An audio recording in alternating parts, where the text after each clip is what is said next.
Given problem में ए 3x3 size का matrix है और हमें इस मैट्रिक्स के आइगन वैल्यू फाइंड आउट करनी है। अगर हम इस मैट्रिक्स को देखते हैं तो ये एक रियल सिमेट्रिक मैट्रिक्स है। रियल सिमेट्रिक मैट्रिक्स के सभी आइगन वैल्यू रियल होती हैं क्योंकि एक रियल हर्मिशियन मैट्रिक्स होता है और हम एक रिजल्ट जानते हैं कि eigen value of Hermitian matrix is always real.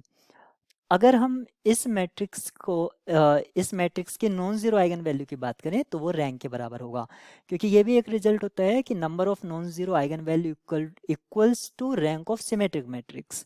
और ये सिर्फ सिमेट्रिक मैट्रिक्स के लिए ट्रू होता है और किसी जनरल मैट्रिक्स के लिए ट्रू नहीं होता कि rank equals to number of non zero eigen values. यहाँ पर अगर हम प्रिंसिपल डायगोनल एलिमेंट्स को ऐड करते हैं तो हमें मिलेगा -4, यानी कि इस मैट्रिक्स का -4 एक आइगन वैल्यू, सॉरी, इस मैट्रिक्स की जो ट्रेस है वो -4 है। ट्रेस कितना है? -4। और सभी रो को अगर हम ऐड करते हैं तो रो सम हमें कितना मिलता है? रो सम हमें मिलता है 4। रो सम 4 मिलता है। तो ये भी एक रिजल्ट होता है कि अगर किसी भी मैट्रिक्स का रो सम या कॉलम सम एक स्पेसिफिक नंबर है तो वो स्पेसिफिक नंबर उस मैट्रिक्स का आइगन वैल्यू होगी। 4 एक आइगन वैल्यू है, लेकिन प्रॉब्लम में प्रॉब्लम के ऑप्शन ए में 4 नहीं है, तो ऑप्शन ए डायरेक्ट डिस्कार्ड हो जाता है। ऑप्शन बी से हमें -4 ट्रेस नहीं मिलेगा।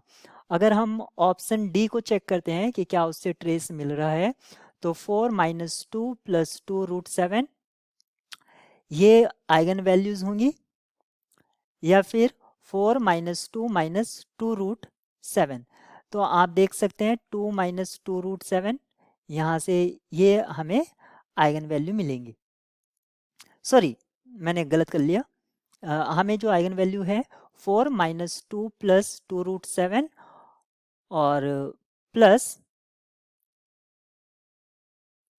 पहले प्लस लिया है तो -2 - 2 √7, ये √7 से √7 वाला कैंसिल आउट हो जाएगा और 4 - 4, तो हमारा ऑप्शन डी भी डिस्कार्ड हो जाता है क्योंकि हमें -4 नहीं मिल रहा है। ऑप्शन सी ही ट्रू होगा क्योंकि इस ऑप्शन से आप देख सकते हैं हमें -4 मिलेगा। 4 - 4 + √13 और -4 - √13, √13 से √13 कैंसिल आउट हो जाएगा और 4 - 4 कैंसिल आउट हो जाएगा, -4 रिमेनिंग, तो हमें ट्रेस मिल रहा है।